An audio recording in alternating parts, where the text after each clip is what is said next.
Mesdames et messieurs, je vous propose un discours de consécutive qui sera consacré à une question qui vous a peut-être déjà traversé l'esprit. Peut-on apprendre une langue en dormant? Donc voilà, je n'entre pas encore dans le vif du sujet. Quelques mots de terminologie. Il sera question d'examen, il sera question d'assimilation de la matière, donc d'apprentissage. J'évoquerai l'état de sommeil et l'état de veille. Je vous parlerai de nos ancêtres, mais rien de compliqué au niveau de la terminologie. Voilà.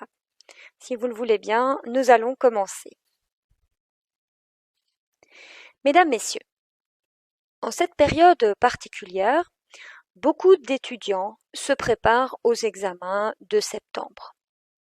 Et pendant des semaines, cet été, ils ont été nombreux à devoir bûcher leurs cours, à devoir assimiler de la matière, à devoir travailler d'arrache-pied, de jour comme de nuit parfois, pour réussir ces maudites, ces fichues épreuves.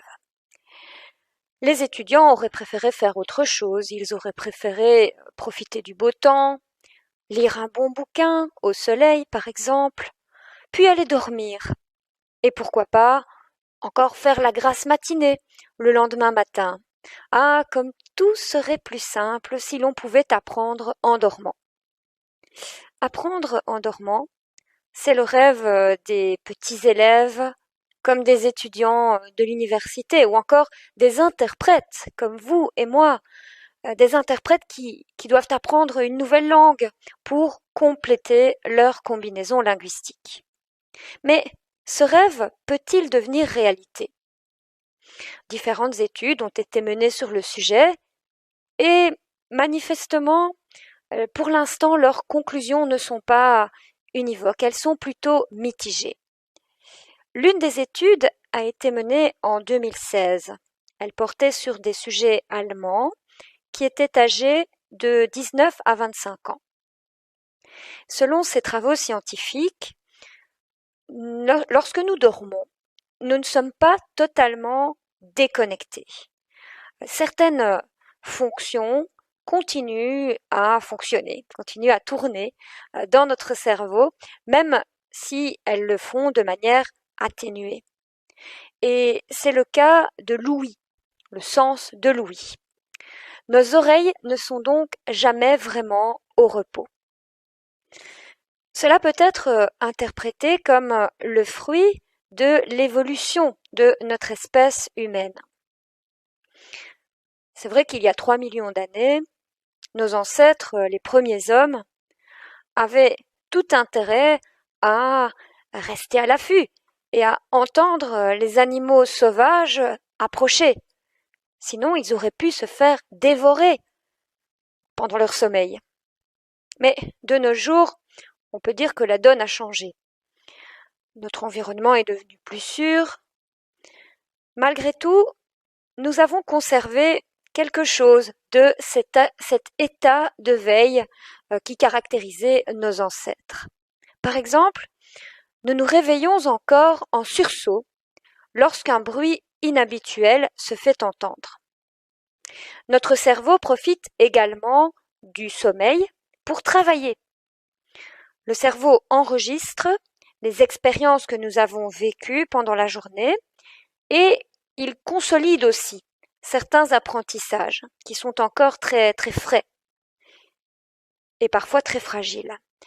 C'est la raison pour laquelle de nouvelles activités que l'on vient de commencer à apprendre se pratiquent mieux, avec plus de talent, après une nuit de sommeil. Il faut en quelque sorte laisser au cerveau le temps de digérer ces apprentissages.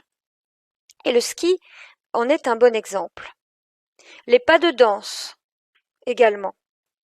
Il en va de même pour la matière que vous apprenez en vue d'un examen.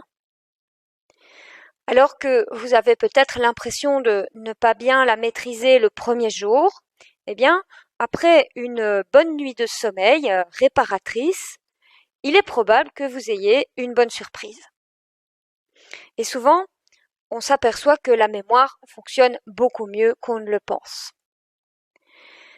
Dans les différents cas que je viens de vous citer, on ne peut pas parler d'apprentissage actif et réel pendant la nuit, mais l'on peut dire que le sommeil joue un rôle dans la consolidation du processus d'apprentissage.